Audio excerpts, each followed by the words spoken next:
안녕하세요. 진시부동산입니다. 지난 영상에서는 그 부동산에 부과되는 과도한 세금은 오히려 공급량을 줄어들게 하는 효과 때문에 장기적으로는 집값 상승을 오히려 확대하는 결과를 가져올 수 있다고 좀 말씀을 드렸습니다. 오늘은 금리와 관련된 것을 좀 말씀을 드려보겠습니다.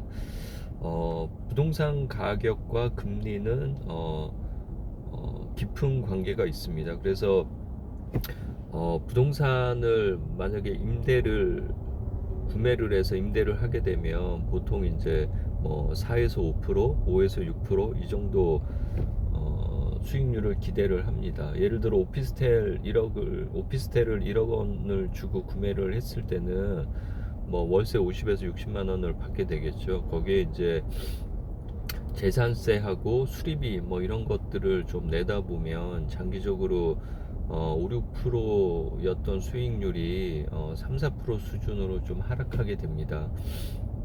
그런데 이제 여기서 왜 금리가 중요하냐고 좀 말씀을 드리면, 예를 들어 시중금리가 1, 2%일 때는 은행에 돈을 맡겨놔 봐야 1, 2% 수준밖에 페이백을 못 받습니다. 그러다 보면 상대적으로 뭐 4, 5% 수준의 부동산 임대 수익이 가치가 상대적으로 크게 느껴지게 됩니다. 근데 이제 반대로 시중금리, 대출금리가 한 7, 8%까지 올라가고 뭐 은행에 맡겨놨을 때 5, 6%까지 주게 된다면 사실 무이자, 무위험 수익에 가까운 은행 이자가 부동산 임대 수익보다 높게 되면 많은 자금들이 부동산에서 빠져나오고, 그 다음에 이제 다시 그 예적금이나 이런 데로 들어가는 효과를 낳게 됩니다. 그리고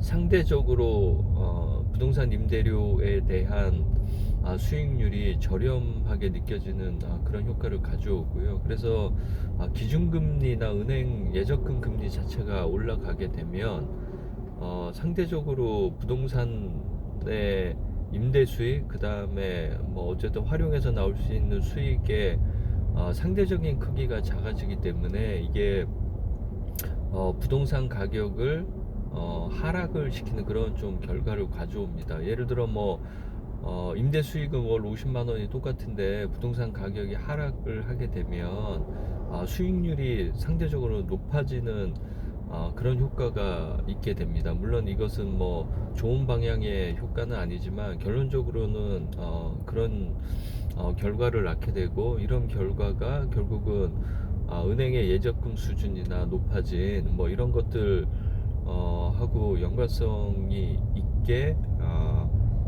보조를 맞추게 됩니다. 그래서 상대적으로 금리가 매우 높을 때는 이자 비용에 대한 부담, 그 다음에 부동산 임대 수익이 상대적으로 낮아지게 되는 효과, 이런 것 때문에 부동산 가격을 누르는 그런 좀 효과가 있고요.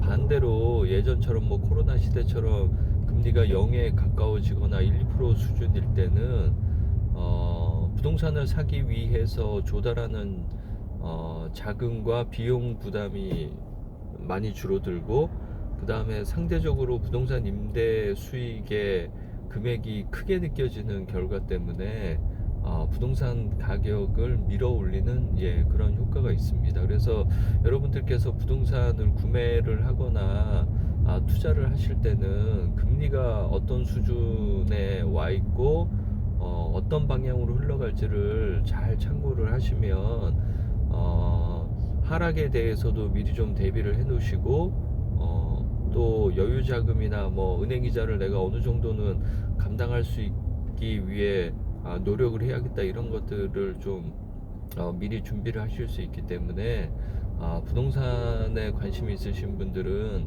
금리를 항상 챙겨 보시고 금리의 방향성에 관심을 꼭 가지실 것을 말씀드리겠습니다. 감사합니다.